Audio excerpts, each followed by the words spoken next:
comes to find another order for Okay, I'll highlight that. Good afternoon, everyone. I'd like to welcome you to our Victoria and Esquimalt Police Board meeting. Thank you for joining us.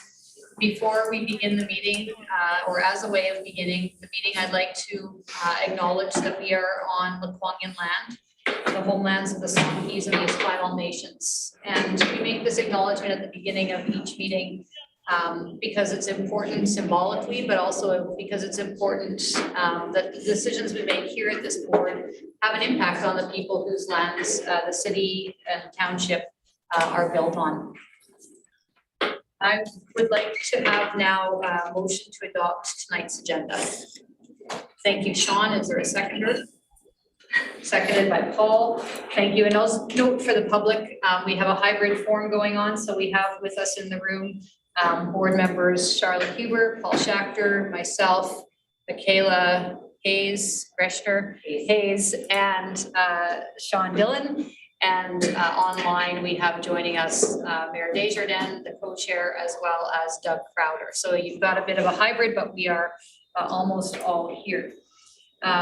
We have a presentation this evening, and for those of you joining online, you don't see the wonderful furry members of VicPD who are here along with their charges.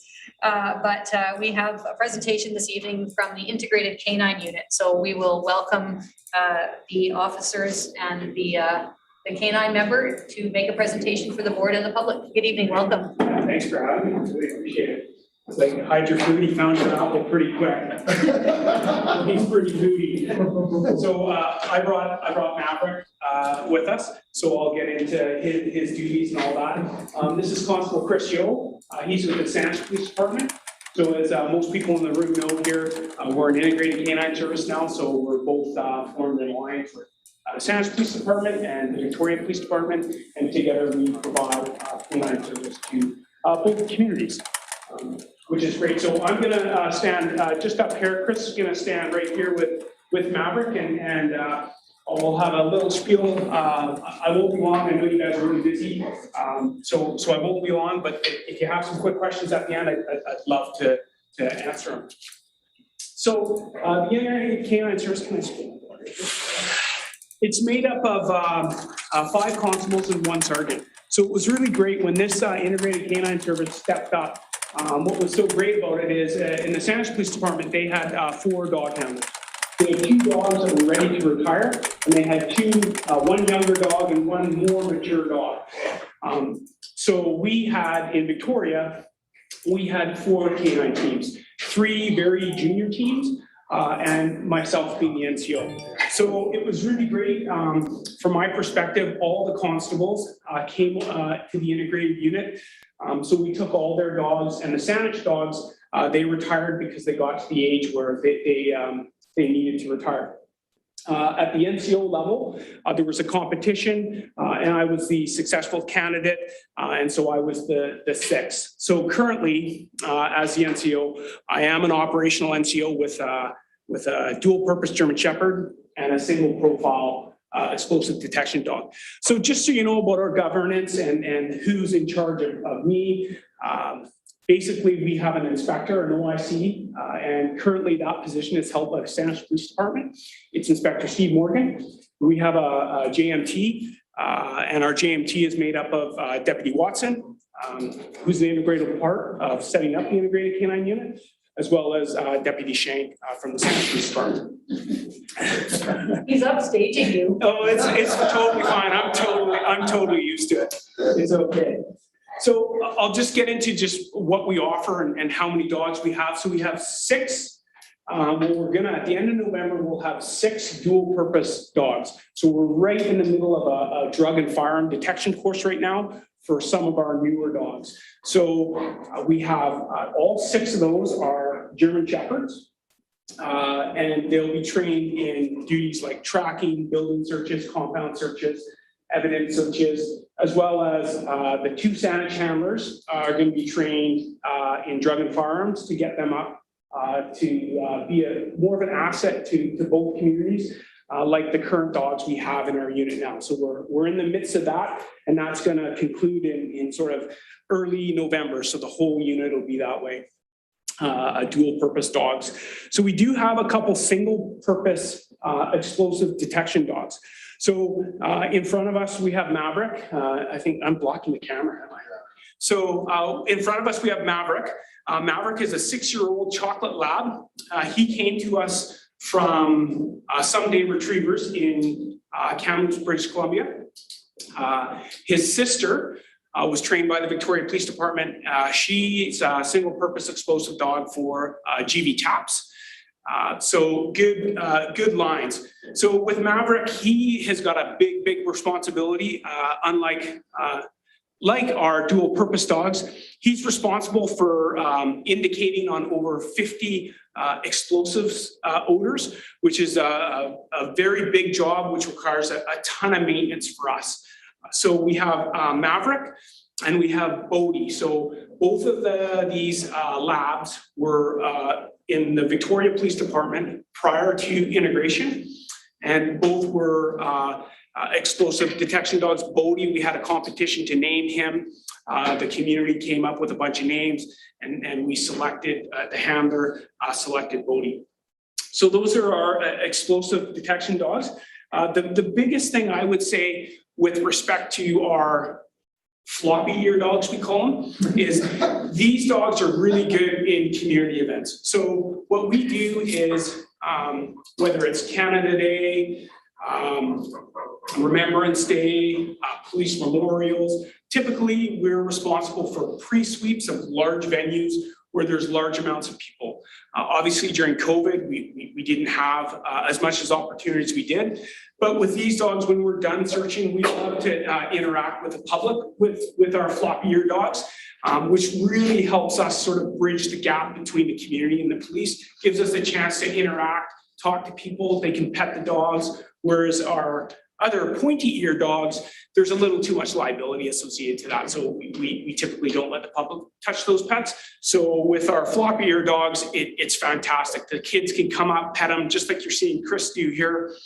Gives us an opportunity to hand out a sticker or a tattoo, just great for us. So within the ICS, all our canine selection, all our training, all our validation, it's all done in-house. So in order to provide the community with a full service dog section, which includes drug, firearm, explosive, and human detection, as well as all those other profiles I mentioned earlier, it takes a ton of training. And for us to do the training in-house, it makes it affordable for us. Previously, years gone past, we had to send teams away to get trained by other agencies, which came at a significant cost. So now we have agencies coming to us. So we have the expertise in-house. I do all the training, that's part of my portfolio. I'm a certified master trainer with the Canadian Police Canine Association. So that allows me to train and validate these dogs to our standards that we have in place through the province of British Columbia. We also were responsible for the training, maintenance, and validation of the drug and firearms dogs with the Delta Police Department. So again, it's kind of nice to be recognized through the dog community as experts where people want to bring their dogs to us to help train them to make an impact in their community. So that's fantastic. Now, typically in the ICS, just to give you a little idea about how busy we are, this unit was stepped up in February. So since February in the city of Victoria, we've had just over 180 deployments. So that's a lot. In Saanich, we're around 150, so we're almost neck and neck. So over 300 deployments since the beginning of February. So the dogs are really busy. And then lastly, what I'm going to comment on is just give you a brief idea about the culture of the integrated canine section. So when we stood this unit up, we talked about being a dog unit, a standalone dog unit. My philosophy behind that is we are a standalone dog unit, but both communities need help. They need help on the front line. And so we need to take calls and help those frontline officers out on top of our regular duties as police dog handlers. So I would say that that's very unique to our program, is that we're highly involved with our frontline officers in taking calls and covering calls. And for me, that was a huge buy-in from the group, and it's been very successful so far. And I would say the feedback from both organizations has been a ton of high praise for all these handlers that are out there, not only doing the work with the dog, but also putting in the work with the frontline officers outside of canine deployments. So that's all I have for you. I want to be short and sweet here. I will take some questions. If anyone has any questions, you can fire away. Deputy Watson has a lot of answers to those questions. He sits on our JMT. He's a really good resource for us. He was instrumental in standing up this unit. So if you have any, fire away. If not, we're really big in community engagement. That's a real big thing for me. So you can find us on Instagram. You can find us on Twitter. It's a great way for the public to connect with us and have a real direct connection. So, for example, this year when the COVID regulations were relaxed, we had teachers contacting us on Instagram saying, hey, can we get a demo at our school? Hey, no problem. We set things up. So it's a great bridge for us for sure. And I know the public unequivocally love to hear about our success and just fun pictures of our dogs. So it's been extremely successful for us. That's great, Sergeant. Thank you so much. Are there any questions? Yeah, Charlotte. What's your Twitter handle? It's ICS_K9. Thank you. Thank you for your presentation. Yeah, you're very welcome. And for bringing a dog. Sean, did you have a question? Yeah, just a quick question. First of all, thank you very much for your presentation. And thank you, Member SAG, for coming as well. I appreciate it. And the partnership that both the community departments are showing to really good sign of integration, which is, I know public usually asks us about, well, are there integrated services? This is a very good example of that. So two questions about layman's questions. I know we have members of the public are younger, and I'm going to put the 5-year-old me on display here. Why typically German Shepherds and Labs would be the breeds chosen? And secondly, what is the average tenure of dog service to a department? Yeah, I would say those are great questions. So we have a very good contact for German Shepherds who provides the Victoria Police previously to integration with very good lines in German Shepherds. So we have a lot of success, and we're not competing with hundreds of police agencies across the United States and across Canada for dogs. We have selected one a broker who we have a very good relationship with, who provides us German Shepherds based on a personal relationship I have with them. For example, my second dog, so I'm on my second dog. I know I don't appear old, but I am on my second dog, and he was handpicked for me. So this guy knows my personality. He knows how I interact with the dog, and he would pick a dog and select him specifically for me. So when I have a team that I need to put together, I can contact him directly. There's a personal relationship. So that's all it's really about. There are some really great qualities that we love about German Shepherds that sort of separate us from the pack. But I would say unequivocally, the biggest reason is we have ready access to those dogs. Second of all, with the floppy ear dogs, that's a great question for Labs too as well. This dog is a public figure per se, where I'm taking him and deploying him in areas that are high concentrated areas of the general public. If I brought a German Shepherd in here, I could almost feel a bit of tension in this room based on just his overall appearance. If he got too close, if someone was nervous of dogs, they look more intimidating. Whereas a dog like this, he makes us very approachable. I have no liability issues with respect to searching in a crowded public area if I need to. So, as well as that community engagement connection, that's really big for us. And that's part and part when we were the Victoria Police Department, why that kind of came to fruition and we selected a dog like that to be a single profile dog. Tenure of dogs. So typically a tenure of a dog will get 5 to 7 years out of that dog. If we have a young dog, we recently trained a young dog, Obi. He came to us, we started training him at 1.5, very immature male dogs typically are immature.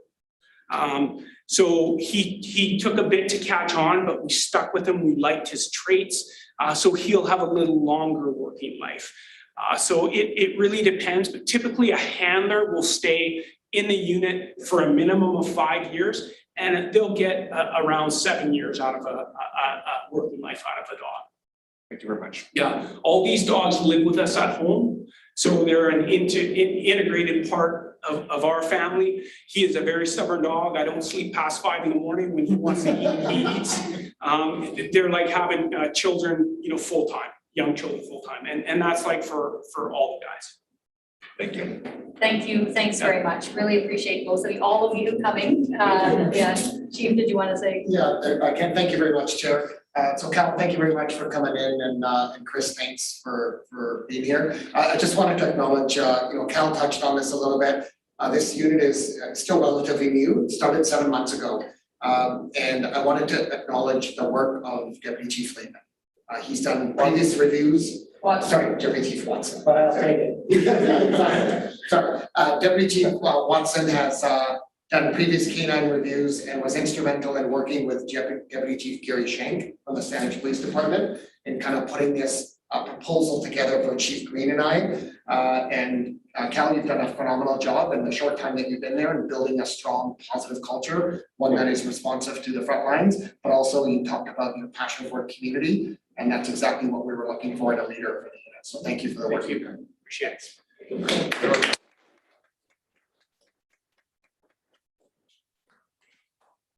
From that, we go to adopting our minutes from the July 20th meeting, not nearly as exciting. But I do need a motion to adopt the July 20th minutes. Thank you, Sean. Is there a seconder for the minutes? Michaela, thank you. Any corrections? Okay, all those in favor? Any opposed? None opposed, that carries. Next is the Chief Constable's monthly activity report and update, and then the equity, diversity, inclusion update. I will just note for the public, you might wonder why you're seeing August events on here. It's because we didn't have an August board meeting. So the Chief has a 2-month reporting period for August and September. So Chief, I'm going to turn it over to you. Okay, perfect. Thank you for that, Chair.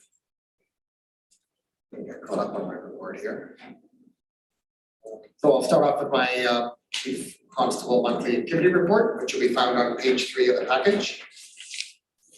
I'll just summarize a couple of the things. I mean, it's as you said, Chair, it's kind of lists a couple months from July onwards. A couple of things I just want to highlight is I had an opportunity to attend back-to-back weeks in the township for Music in the Park. And so that's always well attended event, and it's such a community event. Of course, the weather is always usually good in August, as it was. Attended and presented to both the Township and Victoria Council for the community, for the Q2 Community Safety Report Card, just to provide an update on policing activities and crime prevention initiatives that VIC-PD has undertaken in Q2. On September the 4th, I attended the Victoria Golden Tide baseball team at Rolla Athletic Park. So this is a new team made up of college, university, and college youth. And they've got some teams up island at VIU and also over on the lower mainland, and they travel to Alberta and whatnot. And so the new team, the Harbour Cats has asked me with their partnership with the Victoria Golden Tide if I'd speak to the team, welcome them, and just provide some advice to them as they're gonna start on their baseball careers. I had the opportunity to, on September the 12th, to attend Esquimalt for Rib Fest. Bit of a surprise. Literally, I was busy all day. I ended up going, the event was to close at 9 o'clock at night after starting on Friday afternoon. And it was 7 o'clock at night. I was leaving here and I thought, you know what, maybe I'll just pop by. It's 2 hours. I'll just see the people that are there. There must have been 3,000 people that were there 7 o'clock at night, 2 hours before the event. I doubt the event closed at 9 o'clock. I mean, people were lined up and it was such a community feel and a community vibe at the Esquimalt Rib Fest. As for, and I'll just move right on to my update if that's okay, Chair. Yeah, please go ahead. Okay, yeah. So just on the update, a couple things I wanted to highlight. The board, has been regularly getting our media releases. We are investigating a homicide that occurred in the early morning hours of August 31st. And so our Vancouver Island Integrated Major Crime Unit has assumed conduct of that investigation. There's not a lot of details to share at this moment. We are treating it as a homicide, and that was it occurred in 1,000 block of Carberry Gardens at a residence. I wanted to just share with you what you've been seeing in the media and reading about a number of our officers that have been hurt and injured in the line of duty. It is concerning. We're seeing officers hurt in alarming rates. I know that there was a period of time in a 2-week period that we had 7 officers that were off, and some of those officers required a hospital visit, and a number of them are still recovering from their injuries. And certainly that's concerning for our officers. It's concerning the level of violence that we're seeing on our streets and in our communities, and really did appreciate the board just writing a letter of support for the officers that were injured, and just calling for calm in the community, and just recognizing the difficult, challenging job that police officers can sometimes have, and certainly when officers are hurt in the line of duty, it creates additional stress for them, and of course they're concerned about their colleagues' health and whatnot. We also had a officer involved shooting that had occurred earlier this month. That is being investigated by the Independent Investigations Office, which is a civilian-led oversight body. So I can't comment too much of that, but that particular incident started in Saanich and ended up transitioning around the Mayfair Mall area. And I won't say too much more on that publicly, but we did talk about that. And I'll just say that, for our officers, we do continue to see high workloads and high levels of call volumes. And, I'll give you an example. I attended the watch briefing this morning for Sea-Watch, and the supervisor just gave me an example. And this is one of many examples, but I guess they can pull up the calls that are holding in the queue for Vancouver Island. So they can see how many calls are holding.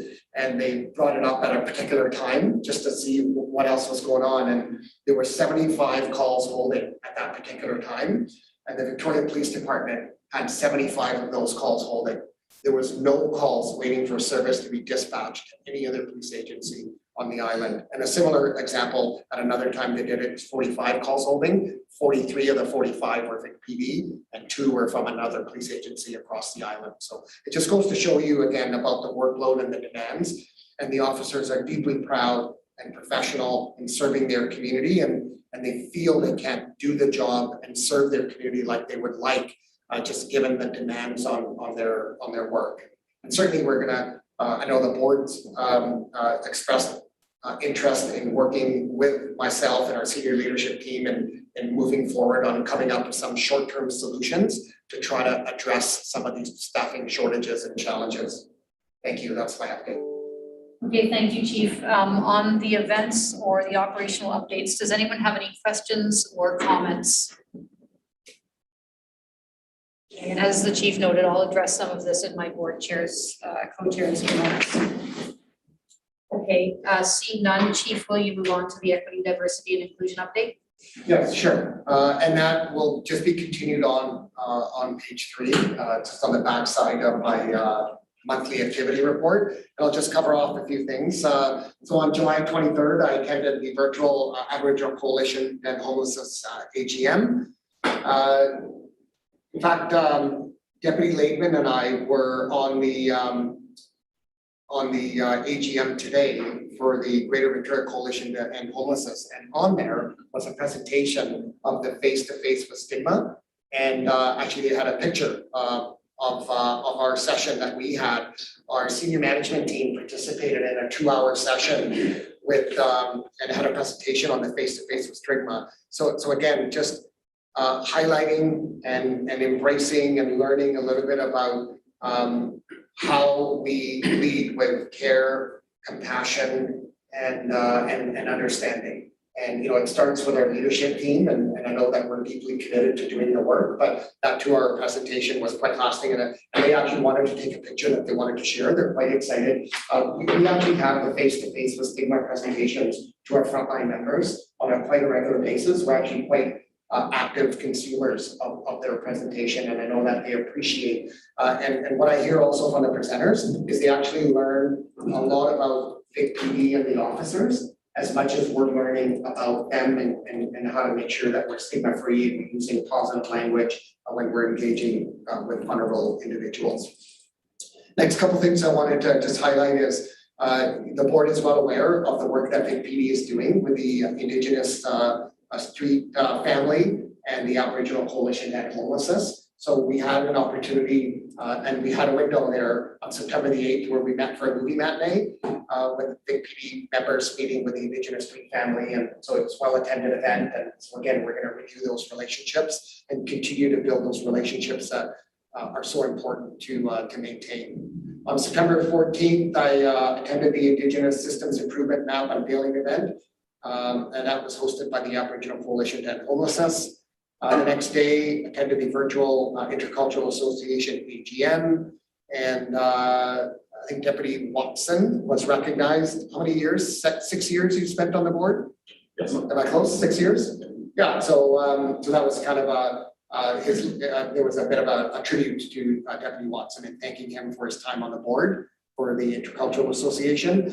And on September the 18th, I attended the Calls for Justice event at the BC legislature for Chantal Moore. Honored to be invited by the family, honored to speak at the event, and certainly humbled when the family blanketed me just for the work that I'm doing with the family and whatnot. I certainly wasn't expecting that. They didn't give me a heads up that that was going to be happening, but it was certainly an honor to me. And I think it just speaks to the work that Vic PD is doing, the authentic work that we're doing. There's a lot of work that's happening behind the scenes. None of it is in public. I never tweet about these things, but the family had invited me to this particular event, which received a lot of media attention, and unfortunately for the wrong reason, how the event ended. And one other thing I wanted to just share with the board is our sessions with the Greater Victoria Police Diversity Advisory Committee. I've been updating the board on the work that's been happening there. So there was as you have met, Staff Sergeant Jen Ames, who is now the police co-chair, and there was a new community co-chair as well. So now we've got some momentum, and they had a plan in place, and they now actually have started their BIPOC community consultative sessions to learn a little bit more about what our communities want from all our local police agencies, not just Vic PD, because this is a regional initiative. And so I'll certainly be reporting back, but they started with the South Asian community on September 16th. And yesterday they met with the Indigenous community at the Friendship Center, and they've got 4 other sessions that they'll be undertaking. All are facilitated by Dr. Musa Mukasa. And so there will be a report that the Diversity Advisory Committee will be putting together, and there'll be some themes, and they'll be bringing it forward to the department and to the chiefs, and I'll certainly be sharing it with the board. That's my update, Chair. Thank you. Okay, thanks very much, Chief. Are there any questions or comments for the chief? Okay, I'll move on then to Respectful Workplace Action Plan update. Sure, perfect. So as the board is well aware, we've got a kind of a 10-point respectful workplace action plan.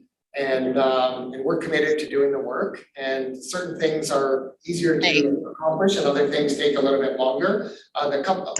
Deputy Watson, I'm gonna just ask you if you have an update, if I missed anything, but the one thing I wanted to highlight was that we were really looking at our diversity, inclusion, and respectful workplace committee. So we had a committee, we had it formed, and we had a mandate, and in terms of reference, what we're doing is we're actually re-envisioning that committee, and through the leadership of Deputy Watson, who's chairing that committee, we decided that we wanted to actually just engage staff again and have staff self-identify. Well, actually, I think all of us were surprised that we've had 17 officers and staff from all different ranks, police and our civilian staff that have volunteered to step up and are engaged and want to participate in an equity, diversity, and inclusion committee. So with that, there'll come additional work and responsibility as the committee get their feet under themselves and kind of develop a mandate, maybe elect a chair and move forward. So Deputy Watson, do you want to either touch on that or anything else on the 10-point action plan that you think is worth just updating the board on at this time? Sure. Do you want me to go through each one or just want to go through? Well, just a general thing, if there's anything that you think is worthy of mentioning. Sure. Well, I guess what I'll say is that, work is underway in each of the 10 spots or 10 identified areas. It would take some time to go through each and every one, but maybe just in terms of a couple of highlights. As we're coming out of COVID, we want to sort of redouble our efforts around reaching out to diverse communities, particularly when it comes to recruiting diverse staff, both sport and civilian. So we have some thoughts around that. We've been doing primarily virtually during COVID, but we'll continue to move forward on that in the coming weeks and months ahead. We updated our competency framework, both for hiring and for promotion within the organization. So for those of you that are familiar with something called the Police Sector Council competencies for police positions, those are that's the foundational work that was done a few years ago. In addition to those competencies, and through our work with the Justice Institute and the reform of their training curriculum, we've added 2 additional competencies. One is equity, diversity, inclusion. The other one is conflict management. So those have been integrated into our own internal competencies and will form part of our selection process, both for recruit officers coming in and for assessment of officers for promotion within the organization. So that's a tremendous amount of work, but I'm glad that we are where we are, and those are being rolled out to staff in the very, very near future. Let's just see. Department policy related to respectful workplace. So I've just recently finished a draft, an entire rework of our respectful workplace policy. I thought that the policy that we have currently is a bit restrictive. So we're taking a look at alternate different approaches that are available to staff. And so we have a consultation session on some of the draft components of that with our management team Thursday. So we'll get some input on that and have a discussion with the board when that policy is ready for discussion with all of you folks. So lots of work in progress among with all the other things, but I'm glad that we're making good progress in a number of these areas, and we'll keep on keeping on, or whatever that saying is. Great, thank you very much. Are there any questions or comments on that work? Okay, on behalf of the board, I'll just say thank you for actioning some of this stuff pretty quickly. It's great to see the EDI, diversity and inclusion, equity, diversity and inclusion becoming a competency that people will be considered when they're A, applying to be officers here, or B, being considered for promotion. So you're not attacking, that's terrible. We don't want to attack things. You're starting with the low hanging fruit, and thanks for the quick turnaround. And I've just been texting with Colette. It would be great. I know that that 10-point plan, I think, might not be quite ready for public consumption, but as soon as it is, let's get it into the public, and then it can just be a standing item so that the public can see either, green, yellow, red on how we're doing. But it sounds like there's a lot of green right now. So thanks very much for that.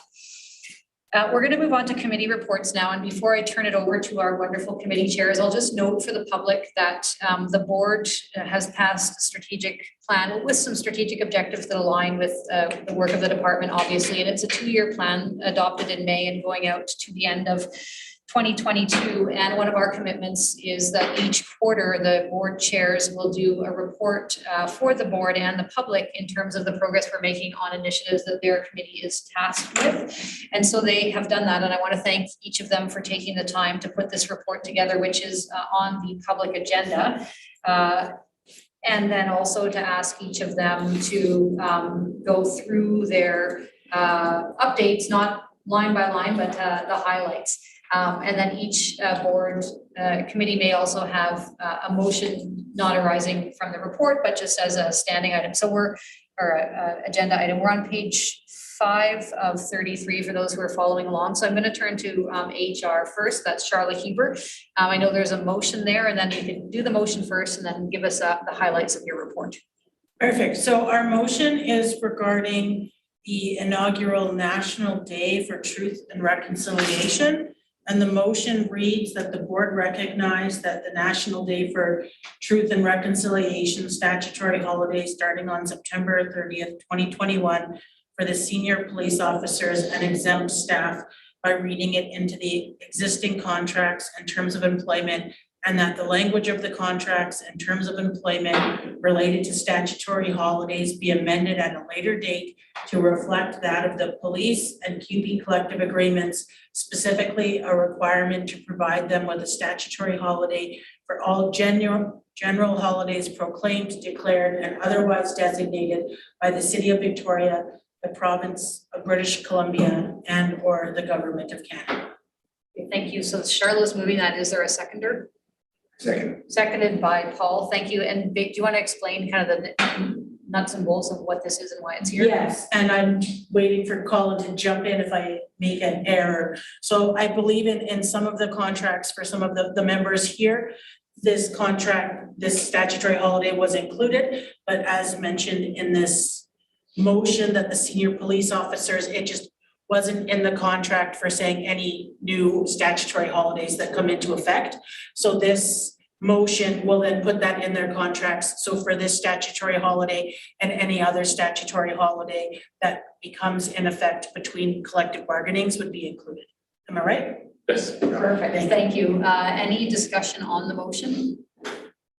Yes, Paul, go ahead. I'd just like to say that I'm glad that we're doing this, especially in relationship to the National Day for Truth and Reconciliation, which I think is very important, that everybody in the department, whether it's in their contract or not, be able to recognize that day and do what they have to do to honor and respect and understand the reconciliation. Thank you very much, Paul. I will call the question. All those in favor of the motion? Are there any opposed? Okay, none opposed. And Charlotte, back to you if you wanted to walk us through the highlights of your Q2 report. Perfect. So as you can see in the attached document for the HR committee update regarding the board strategic plan, we have several items here. Our first goal is to tend to mental health and wellness of members and staff. We have met with Big PD, HR department, constable, and the union to talk about these issues and to get better understanding. We're seeking opportunities to acknowledge members and staff, so that's ongoing. And we're working with the department to find how we can best do this. One thing where it's really important to us is seeking avenues to share positive stories that highlight the commitment of members to staff and community. Unfortunately, negative stories get put out in our community and shared, and we know that there's a lot of wonderful, great things happening, and we're working to find avenues to do that within this department and also within part of the BC Association of Police Boards. We're also looking to invite professionals in our community to help educate us as a board in this topic, knowing that this is a goal of our board and of our committee, that we want to make sure that we're educated in this area and taking some responsibility for this goal ourselves, as well as seeking opportunities to hear from members and staff with lived experience, because we're here as civilian oversight, and it's really important for us to listen to people within the department so we can do our best job governing. And for our next goal is also to educate ourselves and advocate for better health supports for people with mental health and substance issues. So again, we're looking to invite professionals in our community, speaking to people with lived experience, using our board as a way to advocate for this and supporting restorative justice programs. And an interesting point I wanted to highlight here is at our public meetings, we do have members of the public come and present to us different organizations or different departments within the department. And a few months ago, we did have restorative justice come and present to our board, sharing the work that they do. And then a couple months later at a BCA PB meeting, we were looking at where we could donate one of our conference speakers honorariums to. And due to the presentation that we had here on restorative justice is where I presented the idea to the BCAPB board and we donated the honorarium to 3 different restorative justice programs across the province. So just wanting to share that when we have those presentations and welcome people into our board meetings to educate us as our board, that we're really striving to take the education we receive from those and better our roles, but also better our community. Thank you. Thanks, Charla. And as members of the public can see, the HR committee has been very busy, so thank you for your work. Next is governance. There are no motions coming forward for governance. People can see on page 5 of 32 the items discussed at the governance committee meeting. And then Sean, I'll turn it over to you to walk us through the highlights of your report, and for members of the public, that is on page 9 of 32. Thank you very much, Mayor and Chair. Appreciate your time. So folks, Governance Committee has a number of action items you'll see before you here, starting on page 9. So let's pick a couple of items from each of these major themes. So item number 3 of our strategic plan talks about the strengthening the relationship with the community. So a couple of highlights here for the public to look at is I would say item number 4, which providing opportunity for public participation in board meetings, including agenda time for question period and addressing the board. So the governance committee and with help of the board have developed a framework which has been implemented where members of the public once they review or see or shall we say the agenda, and if there's a topic on the agenda they wish to communicate or talk about, they will have an opportunity to communicate and ask for time. So that's been implemented. However, it's an ongoing process. It's just starting, I believe, now. So we are looking for feedback from the public as we sort of develop this over time. So that's item 4. Item 5, promoting public access by conducting all school business and public sessions and following best practices. I want to give credit to board member Paul Shatner for bringing this up in our previous board meetings. We noticed that some of our agenda items may have been going into default camera. And it wasn't it wasn't intentional. It was just sort of maybe a way of sort of conducting business that we sort of perhaps were sort of going through the motions, if you will. But Board Member Shatner brought up this point, and so what we now do is when agendas are created, they're reviewed by the governance committee, which I'm a part of, and Board Member Shatner is part of. We review it, take a look at it, and of course it's finalized by our lead co-chair, Lisa, and co-chief. And we try to see if there's parts of the agenda, that can be brought into the public versus by perhaps default past going into camera. Now, again, this is ongoing. We are looking at it from a different lens, but hopefully the public will see that there will be more information coming into the public agenda from the governance section, and something that we will strive to be better at. So those are a couple of points I want to highlight in that section. I'll move on to page 10. There's items 4 and 6 of these draft plans. So items 4, I'll highlight number 4, which is interesting, is proactively working with the Ministry of Mental Health Addictions and others to provide input on police policy to address the federal exemption on decriminalization of drug possession. Now, if you notice the work there that is already mentioned is mostly stating that a lot of work is being done by other community groups and other stakeholders in addressing this issue. We are in support, of course, of the work that they are doing. And particularly, I want to highlight that the Canadian Association of Police Chiefs are discussing this issue. And of course, most recently, the Vancouver Police Department's Chief Constable has requested similar request of the government as well. So we, our department and our governance, I should say, is supportive of that. So I just wanted to highlight that we were something we're going to watch and see how it goes. A lot of time when you ask for these things that are larger nature, federal government nature, it makes sense to go in unison and of course take a collaborative approach. So I just wanted to sort of highlight that in section 4. In section 6, which is increase the awareness and efforts to combat racism and focus on equity, diversity, and inclusion. As Mayor helps and as the Chief has mentioned, we are working on a workplace survey. So item 5, which is study and report policies that facilitate disclosure of systemic racism, racist attitudes, and racist action. So something the board is doing right now is developing a workplace survey. And I would say it's developed, as I was saying, as it's formally done in terms of stages, and it will be implemented soon.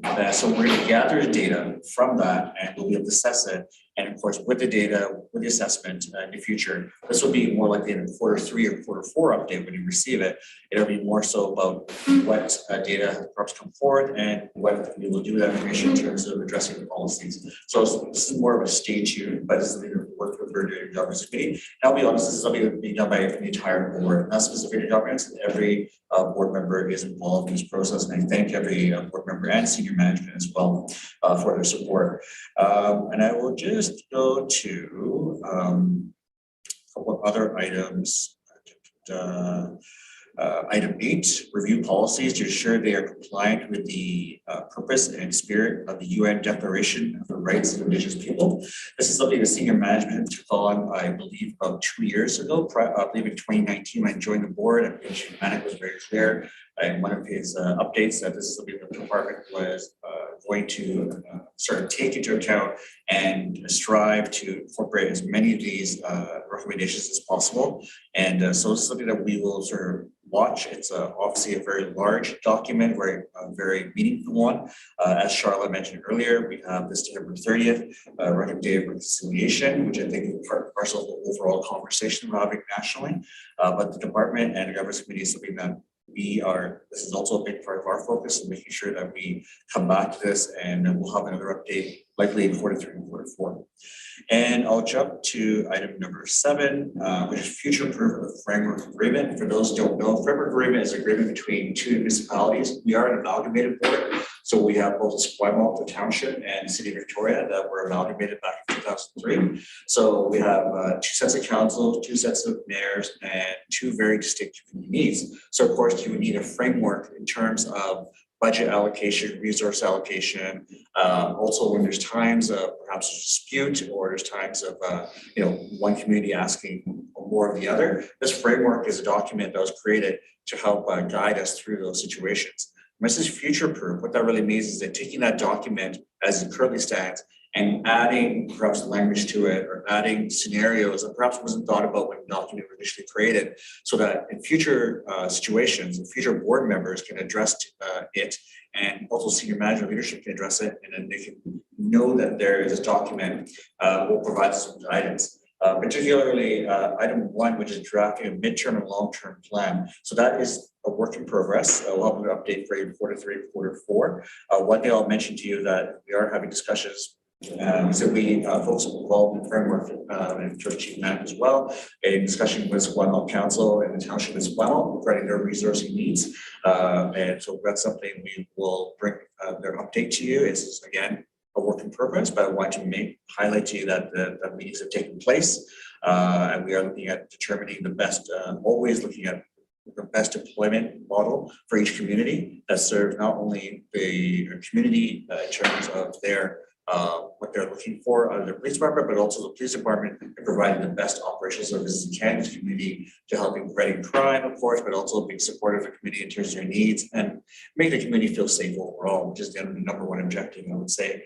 So that's the highlight. You see, the governance committee has a fair bit of the overall strategic plan. And those are the major highlights, but I do encourage the public to read through it.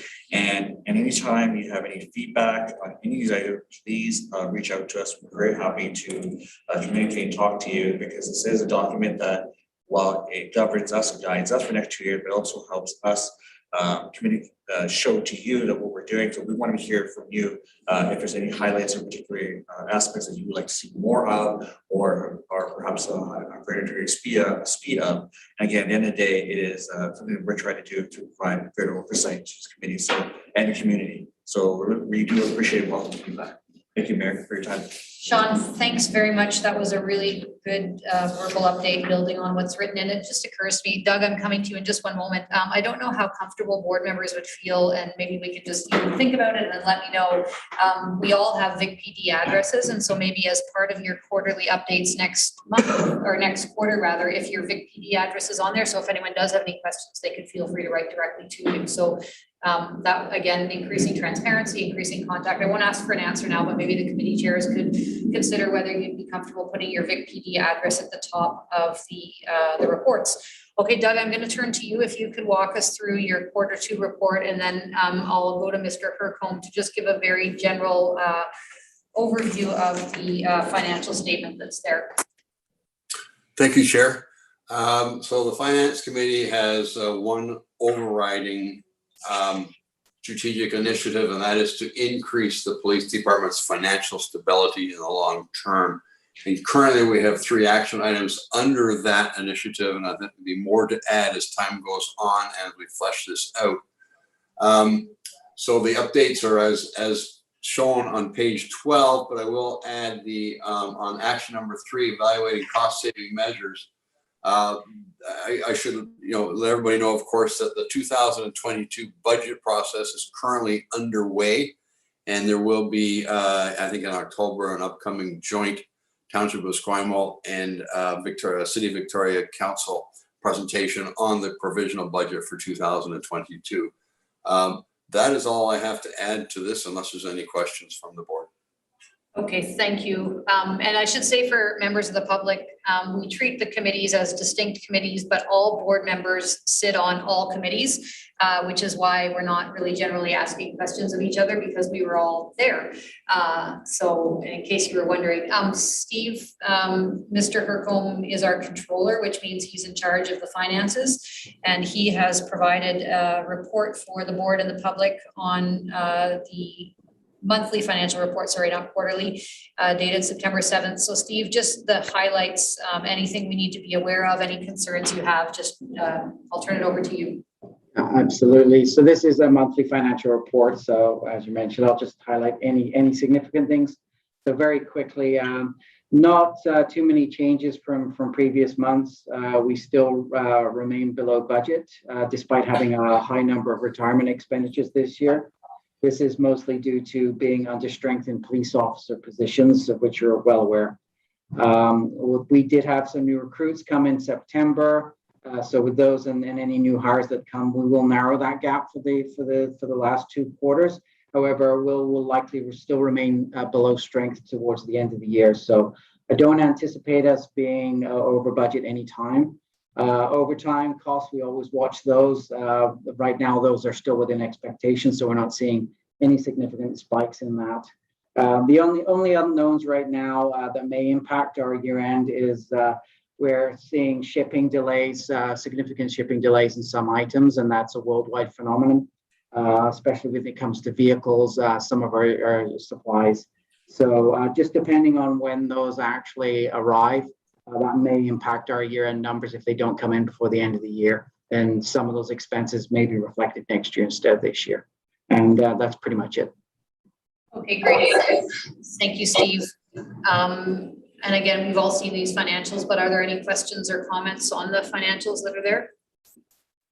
Okay, thanks. Before I move on to the board co-chairs update, I really just want to thank our committee chairs. You can see that they are hardworking people and that they are driving an agenda forward that we think reflects what we're hearing both from our officers and from the community. And I think that's really important and good work is being done. Board co-chairs report. I just want to start by saying that it's been a really unprecedented couple of weeks here at VicPD in terms of the number of assaults against our officers. Barb, Mayor Desjardins and I as co-chairs in our entire time as co-chairs have not needed to release a statement in our entire 7 years co-chairing together about assaults against officers. And in the past week, we've had to issue 2 statements. And I'm going to just take the time to read our statement from September the 15th. I won't reread the one that we issued on Saturday night about what happened to the chief at the memorial for Chantel Moore. But this one applies to both circumstances. And I'll just read it and then make some comments on behalf of myself and Barb, just to recognize what's going on and then talk very briefly about some of the solutions that the board and department are working on. So this is what we released on September the 15th, which was last Wednesday. On behalf of the Victoria and Esquimalt Police Board, we denounce the assaults against VicPD officers that have happened in the past few weeks. VicPD officers are working hard in extraordinarily challenging circumstances to serve all members of our community. They need to be safe as they do their important work. Our officers are being left to pick up the pieces and fill the gaps in what are revolving doors in the criminal justice system and the health system. There are not enough services available for people, nor are there the right kinds of services for those who most need them. We know that in British Columbia, the decision to release a person is based on the likelihood that they will attend court, the risk posed to public safety, and the impact on confidence in the criminal justice system. In addition, Bill C-75, which came into effect nationally in 2019, has legislated, quote, a principle of restraint that requires police officers to release an accused person at the earliest possible opportunity after considering these factors. However, it is clearly not working to release people with high needs back into the community without the appropriate supports and resources to keep them safe, the public safe, and our officers out of harm's way. So we hope that we don't have to keep releasing statements like this, because we know that our officers are out there doing really difficult work in really difficult circumstances, and they need to be safe as they do that work. The board has had long discussions with management about what short-term solutions we can put in place to address some of the resourcing challenges that we're having. There are not going to be too many quick fixes to some of these situations, which are absolutely complex.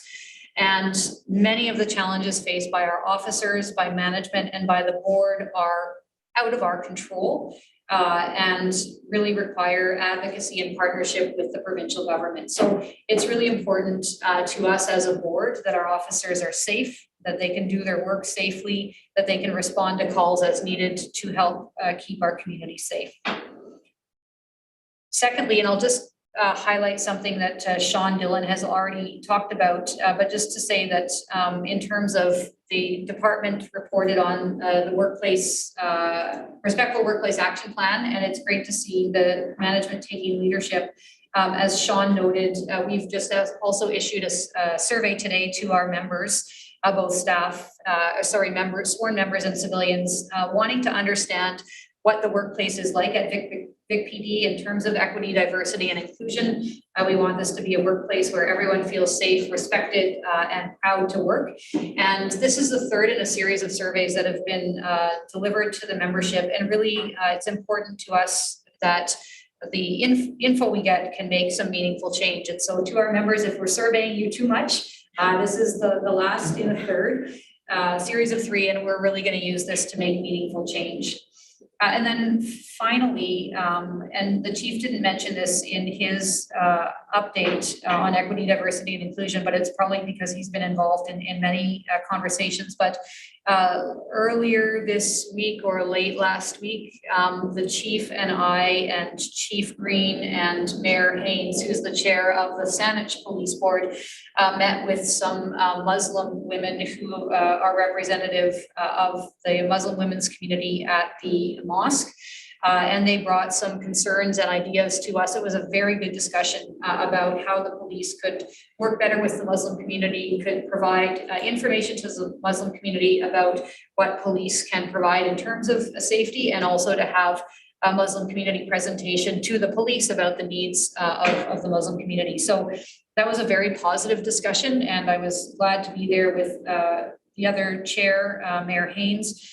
There will be a panel on the night of October 19th. So for those of us who are going to be at the budget meeting and you want to do something really interesting afterwards, from 7 p.m. to 9 p.m. it'll be online. There'll be a panel on Islamophobia that is hosted by the mosque and some of the women who we were speaking with to talk about what Islamophobia means and how to address it. And hopefully this board will attend. It'll be a long night because we'll be on 2 meetings and it's open to members of the public as well. So just wanted to thank the chief as well as Saanich Chief Green for participating in that. That is the end of my update, unless Barb wants to add anything, and then I'll come to the board for questions. Okay, Sean, go ahead. Question, when was that meeting? You said Zoom, October 9th? Yeah, October 19th, 7 to 9 p.m. We can send out an invite once the only reason it's in my head is because we've got our budget meeting, a Esquimalt Victoria Police Board budget meeting, I think from 5:30 till 7, and then that will begin directly after that. So you could just spend the whole evening with that, with Victim D. But that panel is open to the public, and I think it will be very interesting. And Charlotte, if the BCAPB board wants to attend as well, it's obviously free and open, and it'll just be, I think, a really good opportunity for all of us to learn. Okay, and with that, wow, that was a perfect segue, over to you. BC Association of Police Boards. For those members of the public who aren't aware, Vic PD, Victoria Esquimalt Police Board is a member of the BC Association of Police Board. Charla is a director there, and she is also the president of the association. So she brings updates to us from there, and I will turn it over to you to do so. And thank you. We had our meeting on Friday. So we had several wonderful presentations. We had the CEO and president of ECOM present to our board, and our board consists of municipal police boards from across the province. We also had BC Police Services present on the province's policing standards on the promotion of unbiased policing, as well as the BC Police-Based Victim Services presented. And we had our BC Police Services update, and Colin Watson here is president of the Chiefs Association, and he presented an update as well. So we have been quite busy at BCAPB with our general meetings and work, and then we've been doing some other meetings, just better understanding our role and other organizations' roles within policing, and finding out how we can partner and leverage our strengths. Thank you. Thanks, Charlotte. Does anyone have any questions? Okay, excellent. Next item is board member engagement update. And for members of the public, we put this here every month on our agenda in case there's been an opportunity for board members to participate in events or bring any wisdom or information back to this table. From the community, again, with COVID and still not a lot of in-person events being held, it is difficult, but with that, I will open the floor for any board member who wants to give an update on anything they've been up to that the public would like to hear about since last meeting. Yes, Paul, go ahead. Well, I'd like to bring to the attention of the board members and to the public an event that I attended, as did Mayor Helps, which was the opening of the exhibit at the Royal BC Museum entitled Hope Meets Action, Echoes Through the Continuum, which is a groundbreaking exhibit on the Black experience and community and history in British Columbia. And it's at the museum. It's actually in the free part of the museum, so you don't have to pay for admission to get in there. I encourage everyone to go and see it. It shows a lot about the history, the barriers, and the hopes of the Black community. And it's worthwhile going. It runs through March of 2022. Thank you, Paul. And I know this is going to sound weird because I just talked about a panel on Islamophobia, but there's also a session. It's not weird. It's just that I promise not, after everyone speaks, I'm not just going to share, and here's another panel, but on the morning of October the 19th, and this is part of a larger series of events that's happening at the conference center and online. There's actually a panel on Hope Meets Action, Echoes Through a Black Continuum, and it's the curators of the panel, the Royal BC Museum, and the BC Black History Awareness Society, and they're going to be talking about some of the challenges and struggles that they had working together to put this exhibit together. It's the first time that the Royal BC Museum has handed over complete curatorial authority to another organization. So again, if anyone's interested in that, it will be a deep dive into some of the issues that went to putting that together, and some of the challenges the Black community and opportunities the Black community is facing. So Paul, thank you for raising that. And if anyone's interested, I can send information about that event as well. Anyone else have any updates? Okay, the next two items are here as standing items. The board strategic priorities, I think we've already covered those in quite a lot of detail this evening because it's the quarterly update night. So unless anyone has anything further to say on that, we won't. And so too with the framework agreement, this is here as a standing item in case there's anything that needs to be raised on the framework agreement, and Chief, I'll turn to you. Sure, perfect.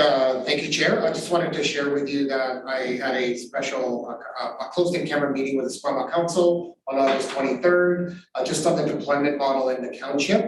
And that matter is being brought forward for October the 4th to the Administrative Committee for further discussion. So I'll have an update for you after that. Thank you. Thank you very much. We'll move on then to new business. This is on page 27 of the agenda, and Chief, it has your name beside it, and it's with respect to call management. Sure. Yeah, so I'll just introduce the topic, just to refresh your memory that a few years ago, we released our transformation report. And what it was is we looked at, I think it was like 13 different unique areas at the Victoria Police Department to modernize our police department and to find and create some efficiencies. So it was a bit of a strategy and a plan moving forward. And one of those things was call management. Other things was the introduction of special municipal constables, changing our hours of work, and just modernizing our organization to be efficient and effective and meeting our future needs. So I'm gonna let Deputy Jason Laidman, who's kind of taken the lead on implementing and actioning many of the items that were in the transformation report, one of them being call management, and I'll just turn it over to him for that. Thanks, Chief. And this speaks directly to creating efficiencies within our department, actually holding, potentially holding other agencies accountable to step up and take some of the calls that we've just been downstream to. So if you recall on the May 18th board meeting, brought the memo and the suggestions, the suggested matrix on what calls that we're going to continue to go to and what calls we're not going to go to. We're trying not to go to anymore. And that was developed from consultation with senior managers. I believe it was Mayor Desjardins that requested the statistics be broken out into the township of Esquimalt, City of Victoria. So that was done, and you'll find in your package that you have statistics for 2020 and up to date to June 30th on 2021. So it's June 30th on purpose. I believe we had a very, very busy June board meeting. It got bumped, and then I believe Mayor Desjardins was away for the July meeting. We had no meeting in August. And here's the results. So I'm open to comments on the results. The call type that's listed on the left is not the exhaustive list that's presented to the board in the memo from May. And that's due to the fact that this is the list that we're contemplating, at least reducing our response to or pushing off to other service providers or other agencies that would take up these calls for service. Notwithstanding any of these calls for service that we're may or may not go to anymore, is the fact that if there's any public safety component to those calls, we will go. And that's just notwithstanding anything that I've presented. You'll see that the call load or the call volume is not that much. When we look at an average of about anywhere from 55 to 60,000 calls for service, I'm looking at 2020 calls for service on the list, and there's a little over 5,000 calls for service that, it's not a massive dent, but it is something in light of the conversations that we've had today and certainly the conversations that are ongoing resourcing. It's probably a very, very appropriate time. So, Chief, I'll turn to you. I'm not sure that we're looking for, I think this is more for information and reporting back to the mayor. Yeah, More than, it's an operational decision. Yeah, it is, Deputy. Thank you for that. But, any decisions that we're making that are changing our service and our deployment, we want to just make sure the board is well aware.